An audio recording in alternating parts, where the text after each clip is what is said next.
Hi everyone, and welcome back to my kitchen. Today I have another Back to Cake Basics episode for you guys, and I'm going to be sharing with you my all butter pie crust recipe. Now I love this crust recipe. I use it for pies, tarts, even savory recipes like my quiche.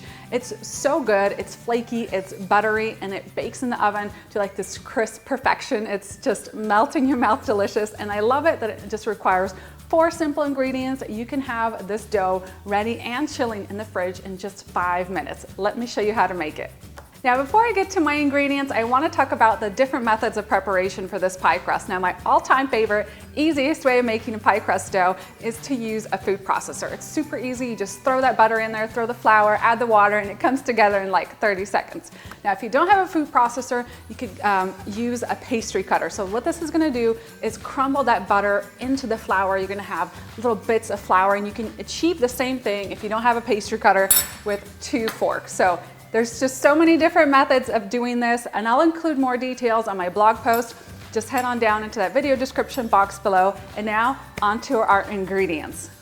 The most crucial part of making a pie crust is the butter, and you want it to be super, super cold. So what I do is I grab my sticks of butter, I cube them into smaller pieces like this, spread them onto a tray, and place them into the freezer. You want the butter to be as cold as possible. So just let it sit in there for about 15 to 20 minutes while you're gathering everything else up. And then once it's nice and cold, we could start on the recipe. I'm going to place 3/4 cups of ice cold butter into my food processor. And I'm using unsalted butter today, and the reason for that is because you can control the saltiness of it much better than if you were using salted butter.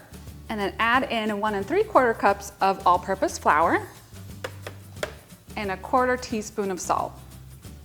And then I'm going to pulse the butter, flour, and salt together until the mixture resembles fine crumbs, about 1 minute. You want this butter and flour mixture to have this grainy kind of texture to it, so the butter is broken down into really small bits and it's starting to get incorporated with the flour. It's going to come together beautifully. And now our final ingredient, water. I'm going to pour in 1/4 cup of ice cold water into the food processor and let the magic happen. So pour that right in. Close it up and just mix this, and you're going to see what happens.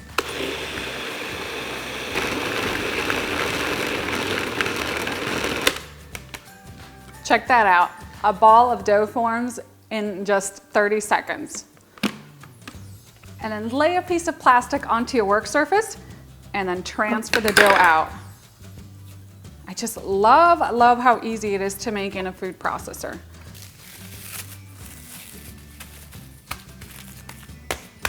And that's it for my pie crust recipe. It is all done, wrapped up, and ready to go into the refrigerator to chill. Now you want to let it chill for at least 1 hour, or what you could do is you can roll the dough out right away, line your tart pan, and then place that into the refrigerator instead. Now you can make the dough 2, 3, even 4 days ahead of time. Just make sure you wrap it really well and then place it into an airtight container so the dough doesn't get discolored.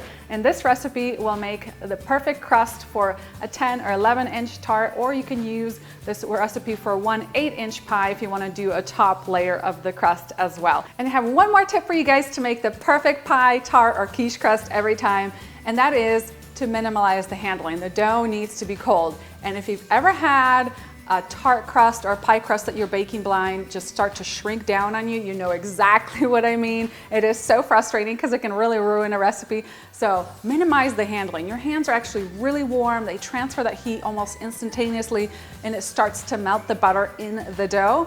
So what you could do is if you've been rolling it out for too long or whatever, just pop it back in the freezer before you put it into the oven. Just put it in the freezer for a good 15 to 20 minutes, and you're gonna see a huge difference. It's not gonna shrink down, it's gonna be beautiful. Try that next time. For the full printable recipe, for all my other tips, instructions, and details about this recipe, head on down into that video description box and you can find this full recipe up on my website. Thank you guys for watching. Make sure to subscribe and give this video a big thumbs up if you enjoyed it, and I'll see you guys next time with another recipe.